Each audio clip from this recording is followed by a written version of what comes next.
لە هەر شوێنێک نیشتەجێ بێت بە ناوی ئاوەدانکردنەوەوە وێرانەیەکی کارەساتبار بەسەر سروشتدا دەهێنێت.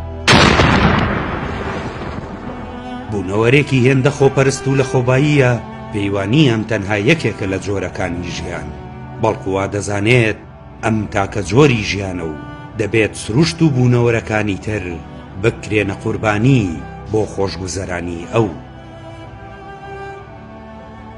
مرۆڤ گەورەترین لەناوبەر.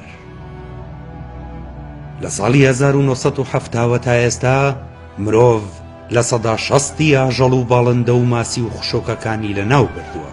لەناوبردنی ژیانی کێوی بووەتە مەترسیەک، شارستانیەتی خستووەتە سەر لێواری لە ناوچوون. زۆرێک لە زاناکان گەیشتوونەتە و بڕوایەی شەشەم لە ناوچوونی گشتگیر بەڕێوەیە، بەڵام ئەمەیان تاکە لە ناوچوون دەبێت کە بەهۆی ڕەچەڵەکێکی سەرزەویەوە بێت، نەک بە هۆکاری سروشتی.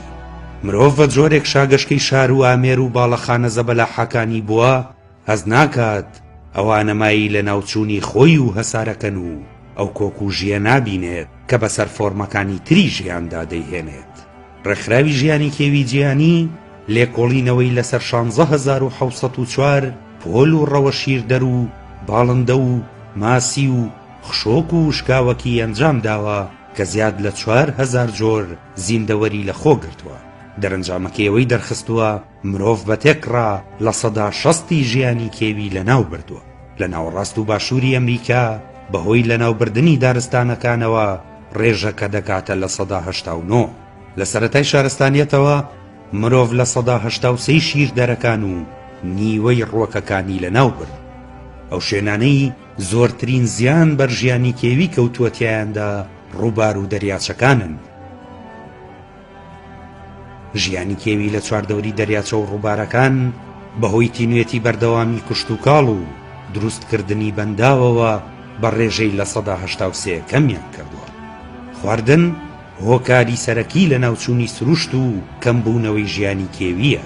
زۆرینەی ئەو شوێنانەی ژیانی کێویان تێدایە لە پێناو دروستکردنی زەوی کشت و کاڵی و لە پێناو دروستکردنی لە وەرگادا لەناو دەبرێن. لە هەندێک شوێن بە 2 مانگ جارێک ڕووبەرێکی هێندەی شاری لەندەن لە دارستانە دەوڵەمانەکان بە ژیانی کێوی لەناو دەبرێن. 3 چارەکی وشکایی زەوی کاریگەری خراپی چالاکیەکانی مرۆڤیان بەسەرەوەیە. کوشتن لە پێناو خواردندا هۆکارێکی ترە. مرۆڤ هێندە چڵێسە 300 جۆر شیردەری تا ڕادەی لە ناوچوونی ڕەگەزەکانیان خواردووە. هەرچەندە دەریا و زەریاکان پڕن لە ماسی، بەڵام زیاد لە نیوەی بۆ پیشەسازی ڕادەکرێن. پیسبوونی ژینگە هۆکارێکی ترە بۆ لە ناوچوونی ژیانی کێوی. زیادبوونی ڕێژەی پلاستیک لە دەریا و زەریا و ڕووبارەکاندا مەترسیەکی گەورەی بۆ سەر ژیانی بوونەوەرە ئاویەکان و ئەو بوونەوەرە وشکانیانەش دروست کردووە کە پشتیان پێدەبەستن.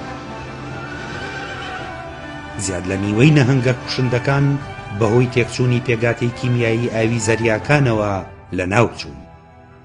بازرگانی نێودەوڵەتی بە دەریادا بووەتە هۆی بڵاوبوونەوەی چەندین نەخۆشی و لە ناوبردنی وشکاوەکیەکان. راپۆرتەکەی ڕێکخراوی ژیانی کێوی جیهانی ئەوەی دەرخستووە چالاکیەکانی مرۆڤ بە خێراییەکی قبوڵ نەکرا و سروشت لەناو دەبا. بە جۆرێک بووەتە هەڕەشە بۆ سەر ژیانی ئەمنەوەیە و نەوەکانی داهاتووش. ئەو 59 زانایی بەشداریان لەو لێکۆڵینەوەیەدا کردووە دەڵێن لە ناوبردنی ژیانی کێوی بووەتە هەڕەشە بۆ سەر شارستانیەت و هێندەی گۆڕانی کەش و هەوا مەترسیدارە. زیادبوونی خێرای دانیشتوانی مرۆڤ و بەکارهێنانی خۆراک و سەرچاوەکانی تر تۆڕی ژیان لەناو دەبات. مرۆڤایەتیش پشت بەو تۆڕە دەبەستێت بۆ ئاو و هەوای پاک و شتەکانی تریش. شتەکە زۆر لەوە گەورەترە کە تەنها جوانیەکانی سروشت لەدەست بدەین. سروشت تەنها ئەوە نییە شتێکی جوان بێت و هەمان بێت، بەڵکو ئەو سیستەمەیە کە ژیانمانی لەسەر بەندە. چیتر ناتوانین کاریگەری ئەم بەرهەمهێنانە ناجێگیرە و ئەم مۆدێلی ژیانە بە فیڕۆدەرە فرامۆش بکەین. ئێمە بەدەم خەوەوە بەرەو هەڵدێر دەڕۆین. ئەگەر لە 160 دانیشتوانی مرۆڤ لەناو بچوونایە، ئێستا باکوور و باشووری ئەمریکا و ئەفریقیا و ئەوروپا و چین و ئۆشینیا چۆڵ دەبوون لە مرۆڤ. ئێمە یەکەمنەوەین درک بەوە بکەین هەسارەکەمان لە ناو دەبین، دوایەمینەوەشین کە بتوانین شتێک دەربارەی بکەین.